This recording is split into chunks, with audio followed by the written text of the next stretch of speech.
Well, we're down to the last two sections of chapter 19, and here we're going to be looking at amino acids and then we'll be looking at nitriles to wrap up the chapter. So we'll start here with the amino acids. Amino acids, as the name implies, have two functional groups. They have an amino group, which is the NH2, and they've got a carboxy group, which is a carboxylic acid. So all of them have this basic structure. And when we look at them, well, what we'll find is that amino acids are the building blocks of proteins. When you combine multiple amino acids, you'll get a polypeptide. And if you combined many amino acids, you can get a protein. Some of those proteins are very, very large and act as enzymes. So these amino acids have very complicated structures, or the proteins have very complicated structures, and the amino acids are what make that possible. Now, there are quite a few amino acids. There are over 500 of them that are known. However, there are only about 20 of them that are actually encoded in proteins and in the genetic code. So the simplest amino acid is glycine, and so for glycine here we've got this particular structure. There are no stereogenic centers in glycine, making it a fairly simple molecule.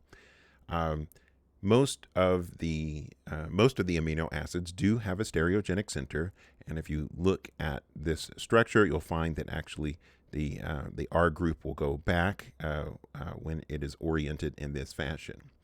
And interestingly about this, we'll find that only these stereoisomers will occur in proteins. You can make the other ones, but only these end up in proteins. So here are a few representative amino acids. This is by no means all of them. As I mentioned, there's about 20 of them that make up proteins that are in living organisms. So glycine, alanine. So you see alanine, the R group is a methyl group. If you have, instead of a methyl group, if you have a methyl with a phenyl on it, so a benzyl group, we call that phenylalanine. So there's a phenyl on the alanine. There's serine, which is just a methyl group with an OH on it. If you exchange that O with a sulfur, you get cysteine. And then here, this one is methionine, which has this sulfur in it.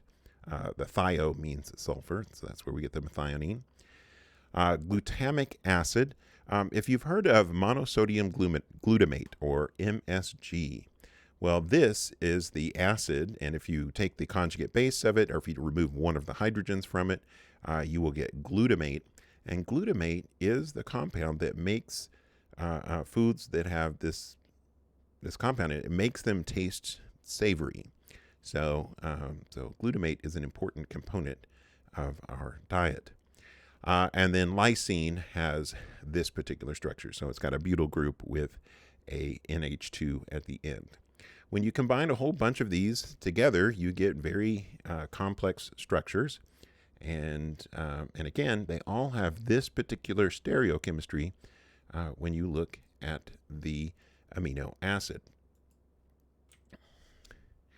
So something about this amino acid that I want to point out, the way that we draw the amino acid, because it is both an acid and a base, well, essentially if you have this amino acid by itself, none of it is in the form as I have shown here on the left. The neutral form of an amino acid does not exist in this sense. Instead, what happens, because this is a basic site, the nitrogen is a basic site, and the OH on the carboxy group is an acidic site, and that acid is strong enough that it will actually protonate the amino group.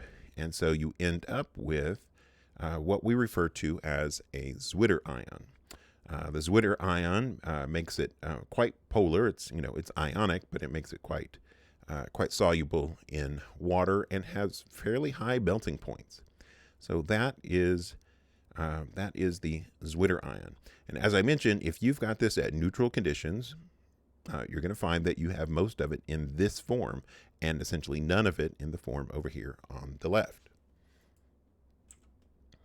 All right. Now, we're going to find something interesting happens as you change the pH of a solution that has an amino acid in it. So amino acids can exist in 3 different forms at neutral conditions, very acidic conditions, and at very basic conditions. So the neutral zwitterion is generally going to exist at about a pH of 6. Now that will vary from one amino acid to another, but generally at a pH of approximately 6. And so in this case, this one is alanine, and at a pH of 6, it's going to have the form of the zwitterion. If you make this acidic, so if you add acid to this zwitterion, which is what we do right here, so we add acid to that zwitterion, then we're going to find that we get a protonated amino acid, and it will have a net +1 charge, and that will happen primarily at a pH less than 2. So we can protonate that at pHs less than 2. So it'll be almost all in that form. Now, between 2 and 6, it's going to be various mixtures of these. You may, if you, let's say you have a pH of 4, it's going to be partway in between these. If you make it very basic, if you get to a very basic conditions, instead of protonating this, you can actually deprotonate the ammonium ion here. So you can deprotonate that, and you will get the negative zwitterion. And as I mentioned, that's at pHs greater than 10. So the pH of your solution makes a big difference on the structure of your amino acid. All right, and so this is just a summary. There's 3 different forms depending on the pH.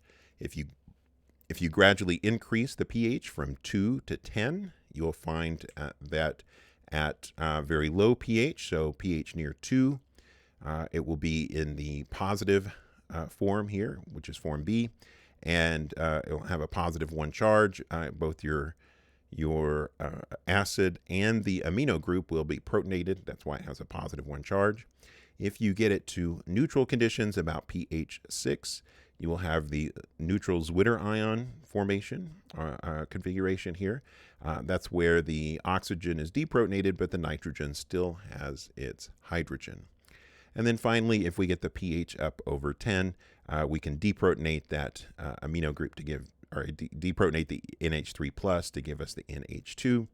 Overall, the molecule will have a -1 charge at this set of conditions. So we want to talk about something called the isoelectric point, and this is something that I want you to be able to calculate. So because protonated amino acids, there's at least 2 hydrogens that can be removed. That means that we have 2 pKa values, 1 pKa for the carboxylic acid and 1 pKa for the NH3+.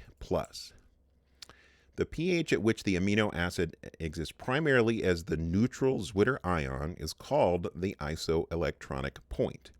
We can calculate the isoelectronic point simply by taking the pKa of the carboxylic acid, the pKa of the NH3+, adding those together and dividing by 2. And so when we do that, we will get the isoelectronic point. We will find a lot of these have isoelectronic points somewhere near 6, but they can vary depending on the structure of your molecule. So it's just the average of those. So this is the easy way to calculate the isoelectronic point. So let's look at number 62 on the in-class assignment. This is a pretty easy one. We've got two different amino acids here. We've got asparagine, and so asparagine, we're just going to get the isoelectronic point here. Pi is going to be equal to 2.02 plus 8.80 divided by 2. All right, that's going to give us 10.82 divided by 2, which gives us 5.5 0.41. All right, that one's a little bit lower than the other one that we saw, but that's not too far out of the normal range.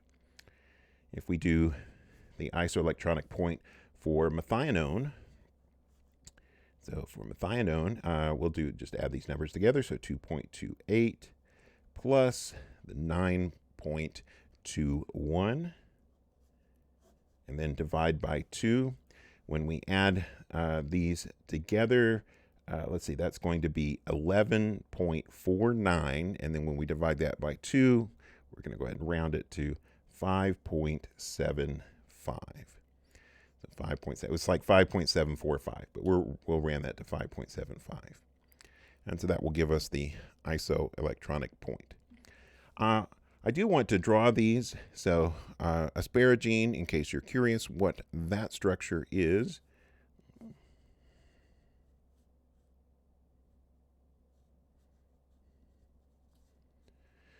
All right, so we'll get this.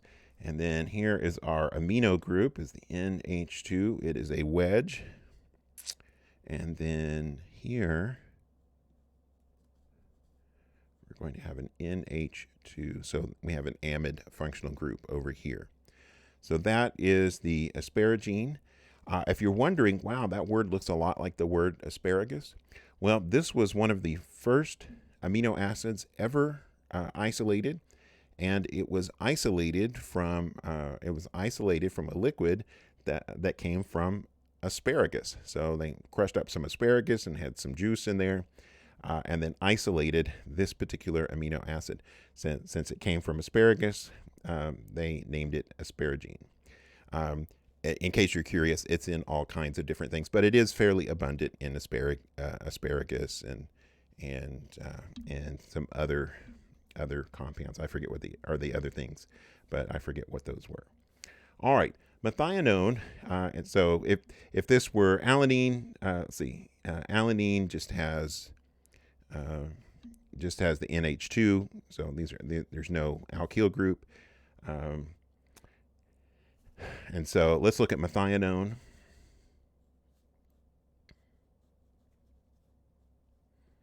Again, there is the carboxylic acid, NH2, and then there's the ethyl, sulfur, and methyl. And so this is the methionine. All right. So there we go. That is that particular structure.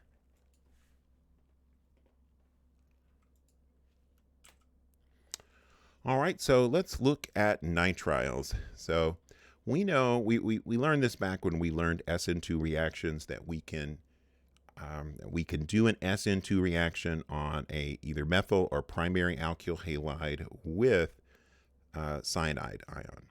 And when we do that reaction with the cyanide ion, we'll get a new carbon-carbon bond. And so this is an incredibly useful synthetic tool to be able to make these new carbon-carbon bonds. Helps you to build up the carbon structure. So what this does, it will add 1 carbon to the chain. You'll notice there are 4 here, but on this one there are 5. 1, 2, 3, 4, 5 carbons. All right. There are a variety of reactions that we can do with nitriles, and that variety of reactions includes one that we've seen. One was hydrolysis. We saw this one back in chapter 18. When we made some cyanohydrins, we saw that there was hydrolysis.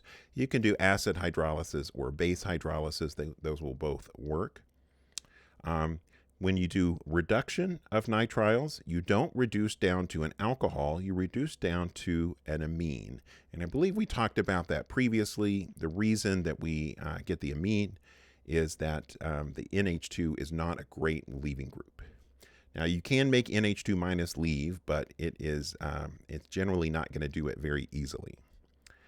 Now I really like this reaction. We saw that we can use dibal with esters, and when we use dibal with esters, we can convert them into aldehydes. Well, interestingly, we can use dibals with nitriles, and when we do, we'll also get aldehydes. And that is, like I said, that's an incredibly useful tool to be able to make an aldehyde using a nitrile. So that one kind of turns things around. We can also use organometallic reagents like the Grignard reagent or organolithium reagents, and they can do the substitution on cyanide. And it actually doesn't do substitution, it just does addition. And when it does, we end up getting our new alkyl group bonded to that carbon, and then the nitrogen gets replaced with oxygen when we protonate it. So that, again, is a very cool reaction because it almost looks like, we're throwing some water in there. And we're throwing water in there to make that finish up. So we end up getting the aldehyde and ketone with these. That's a pretty useful trick. All right.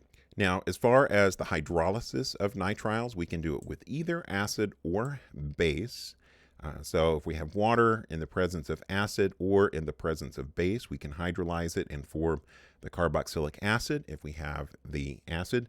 If we have acid hydrolysis, and if we have base hydrolysis, we will end up forming the carboxylate salt instead of the carboxylic acid.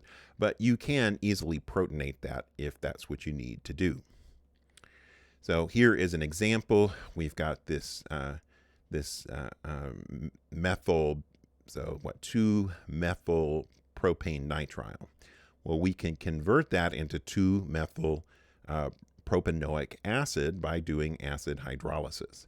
Same thing here. We've got benzonitrile. The benzonitrile we can convert into benzoic acid with either acid or base hydrolysis. This one is base hydrolysis, so it's the benzoate ion.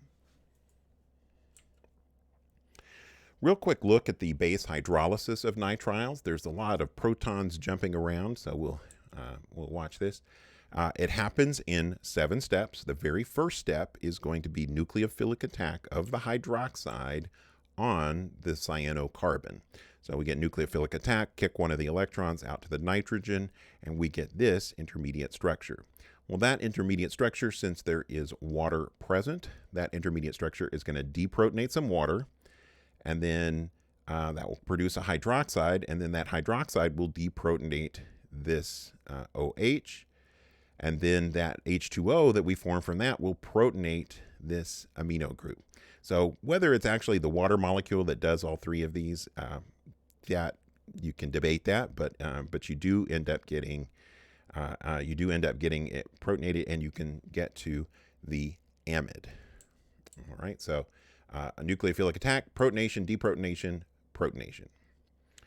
All right. The next thing, the 5th step in the 7-step procedure is going to be, again, nucleophilic attack. So the hydroxide ion will attack the carbonyl of an amide, and when it does, we will get our tetrahedral intermediate that we have seen so many times. And then this is probably one of the most challenging parts. Here we have NH2- as a leaving group. And as you know, NH2- is not a great leaving group. It almost instantly will deprotonate this carboxylic acid to give us this carboxylate. So we want to look at the very last problem on our in-class assignment. And in this very last problem, let me bring it over here. All right, so in this very last problem, it says devise a synthesis of each compound in the indicated starting material.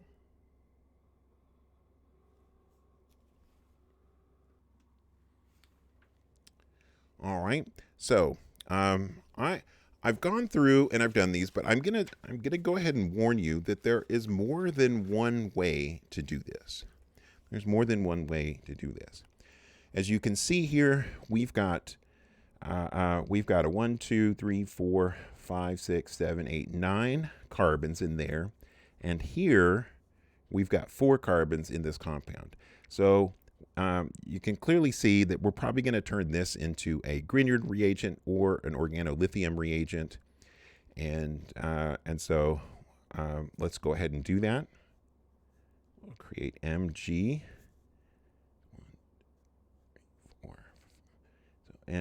MgBr. So we've got our Grignard reagent. That Grignard reagent, we can then react it with something like formaldehyde. And so when we react it with formaldehyde,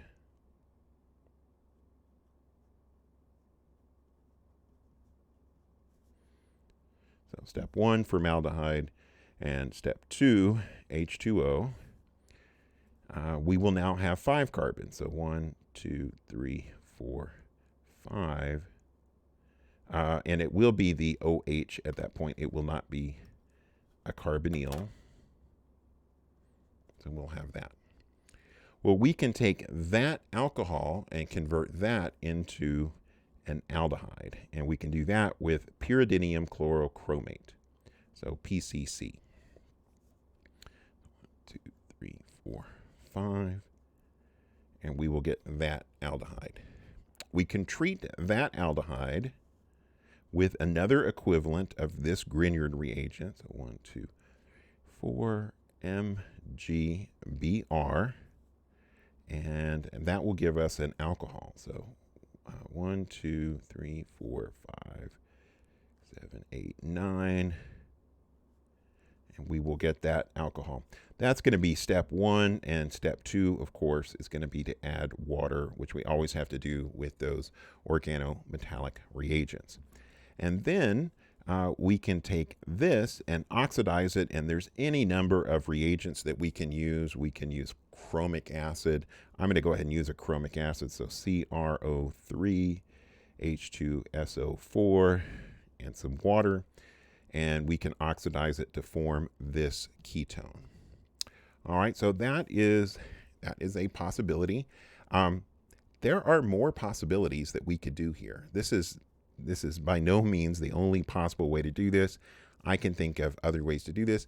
If you think of a more elegant and a more clever way to do this, send me a message or drop a comment on the video. All right, for this next one, this one is a little tricky, and there are. I came down to, let me see how many steps I have on my solution here. 1, 2, 3, 4, 5, 6, 7 steps. And 7 steps, that is not a trivial number of steps. So let's see. If you can come up with, again, a more clever way to do this, feel free to send me a message. All right, so aluminum chloride with the CH3Cl.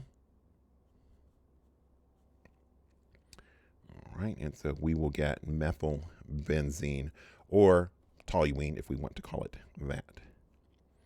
This, we can do another Friedel-Crafts. So this was a Friedel-Crafts alkylation. We'll now do a Friedel-Crafts acylation. So CH3COCl and aluminum chloride. And we'll get the CH3, and then here we will get that methyl ketone. Now, I will go ahead and make a note that we're also going to get the ortho isomer, which means at this point we would need to do a separation. So we need to separate this from the ortho isomer so that we could get just this para isomer. All right, next we're going to do a bromination. So what do you call it? Benzylic bromination. So we'll use Br2 and some light. And when we do that, we'll still have this ketone. But here we'll have the CH2Br. All right. At this point, it's useful to do a protecting, because we're going to do a substitution on this. So it'd be useful to do a protecting group. So we'll protect this with the HO, 2 carbons, HO, plus acid. And the acid that we're probably going to use is toluene sulfonic acid. So I'm going to go ahead and put that toluene sulfonic acid. That is a favorite. So TSOH. And that gives us this. So that bromo is still there, but now we've protected our ketone. And that's good because we're going to need to do a couple of things where we have nucleophiles. So our next thing is to treat this with a cyanide. So potassium cyanide, sodium cyanide, something like that. And that will give us, all right, that will give us this. Let's see. So CN, and we'll still have our protected ketone. All right, and then we can do a reduction. So step 1, we can do lithium aluminum hydride. So lithium aluminum hydride followed by water. And that will give us an amine. So we'll have 1, 2, 3, NH2. Sorry, that's getting kind of crowded in there, but it's the CH2, CH2, NH2. And we still have our protected, our acetal protected ketone. And then our final step is just going to be to treat this with aqueous acid. And when we do that, we will deprotect that acetal and get this. We may need to do some tricks at the end to deprotonate an NH3 plus or something like that, but that gets us the structure.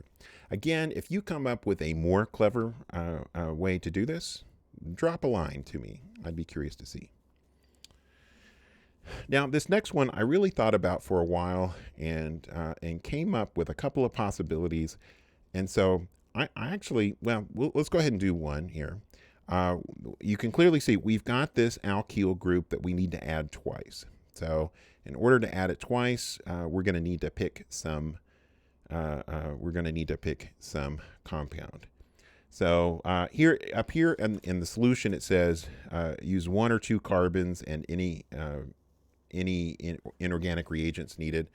Well, I'm going to kind of cheat and use 3 carbons, and I'll tell you why. So first, let's take this and convert it into the Grignard reagent. And so when we convert that into our Grignard reagent,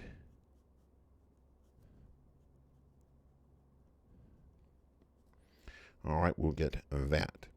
If we take 2 equivalents of this and treat an ester with it, and this is where I'm kind of cheating and using 3 carbons instead of 2. All right, this would not be too terribly difficult to make, but it'll be easier to make after we do the next chapter. All right, so if we treat that twice, so 2 equivalents of this.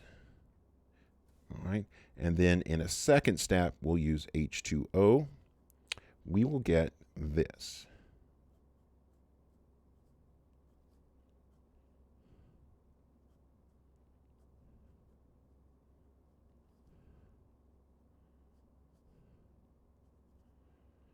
OH.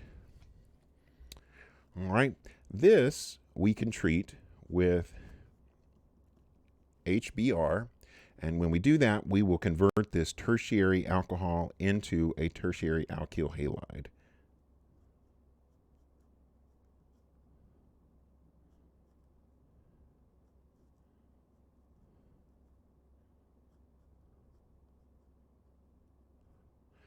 All right, so we'll convert it into a tertiary alkyl halide. That we can convert into a Grignard reagent. So I'm going to do that now.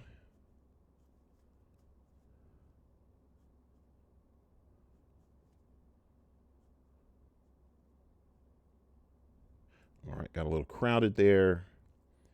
MgBr. And then this, if you take that and treat it with, in step 1, with CO2, all right, and then in step 2, treat it with H3O plus, then you can get this carboxylic acid. So This will get a carboxylate, and then when you treat it with the acid, you'll get the carboxylic acid. So I'm going to come back to this problem in chapter 21. And the reason is that there is a relatively simple way to do this that we can do in chapter 21 that involves nitriles, and I really, really like it. So stay tuned. When I post my chapter 21 video, I will post a link back here so that we can see what a different way of solving this would be. All right, well, that is the end of chapter 19. And chapter 20, we're going to wrap up our section on carbonyls, so pay attention to that, or at least on carbonyls where we're doing nucleophilic attack on the carbonyls. And then in chapter 21, we're going to start doing reactions at the alpha carbon. And as I mentioned, this will be a little bit easier with chapter 21 reactions.